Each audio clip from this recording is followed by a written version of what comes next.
Hey everyone, welcome back. If you're still sending photos to other iPhone users through WhatsApp or email, stop.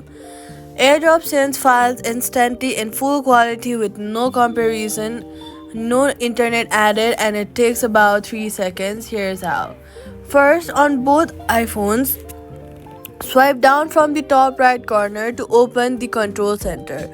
Press and hold on the Wi-Fi icon area, a menu will expand. Tap on the AirDrop and make sure it's set to everyone for 10 minutes or contacts only.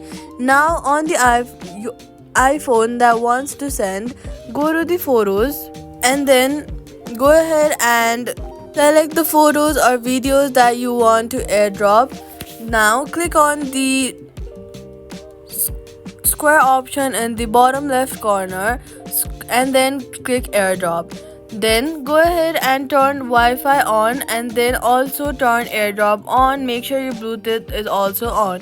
Once you find the person's icon with their name, tap their name and send the files instantly at full quality on the receiving iPhone. A pop-up will appear asking to accept or decline. Tap accept and it saves directly to your Photos app. Turn on AirDrop in Control Center. Select your phone. Tap the other person's name. That's all you gotta do. Full quality photos sent in 3 seconds.